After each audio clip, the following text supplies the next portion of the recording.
I'm back again for Chapter 8. Tigger's here too. Let's see what happens in Chapter 8. His father read the note from the principal slowly, putting his big finger under the words as if they were bugs he was trying to keep still. When he was finally done, he laid the letter on the table and rubbed his eyes with his fingers and sighed. The rain beat a sad rhythm on the roof of the motel. "That stuff ain't nothing anybody else can catch," his father said. "I know it," Rob told him. "I already told that to the principal once before. I called up there and told him that." "Yes, sir," said Rob. His father sighed. He stopped rubbing his eyes and looked up at Rob. "You want to stay home?" he asked. Rob nodded. His father sighed again. "Maybe I'll make an appointment. Get one of them doctors to write down that what you got ain't catching, all right?" "Yes, sir," said Rob. "But I won't do it for a few days. I'll give you some time off." "That would be all right," said Rob. "You got to fight them, you know, them boys. I know you don't want to, but you got to fight them, else they won't ever leave you alone." Rob nodded. He saw Sistine twirling and punching and kicking, and the vision made him smile. "In the meantime, you can help me out around here," his father said. "Do some of the maintenance man work at the motel. Do some sweeping and cleaning for me. Beauchamp's running me ragged. There ain't enough hours in the day to do everything that man wants done. Now go on and hand me that medicine." His father slathered and slapped the fishy-smelling ointment on Rob's legs, and Rob concentrated on holding still.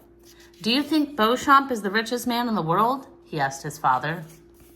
"Nah," his father said. "He don't own but this one itty-bitty motel now, in the woods. He just likes to pretend he's rich is all.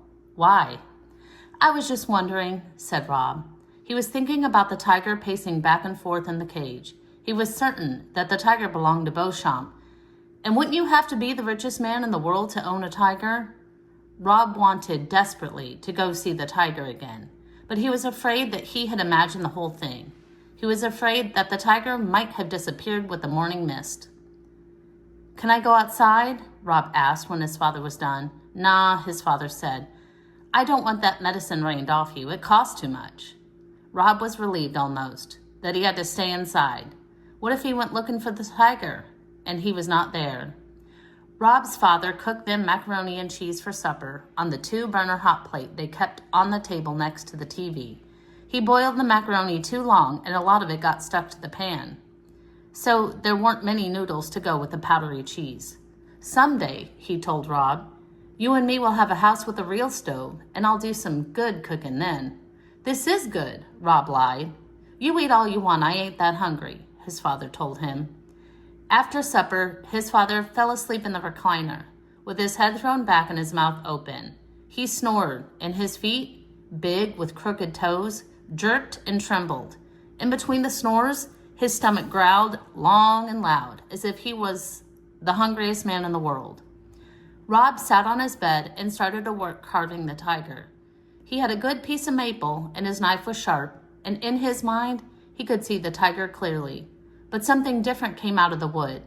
It wasn't a tiger at all. It was a person, with a sharp nose and small eyes and skinny legs.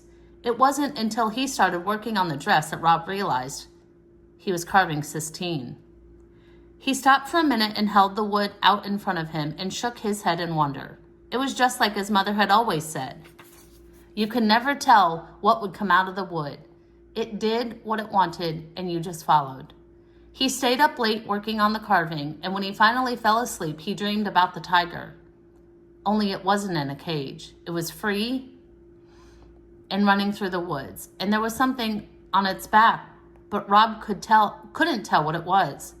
As the tiger got closer and closer, Rob saw that the thing was Sistine in her pink party dress. She was riding the tiger. In his dream, Rob waved to her, and she waved back at him. But she didn't stop. She and the tiger kept going, past Rob, deeper and deeper into the woods.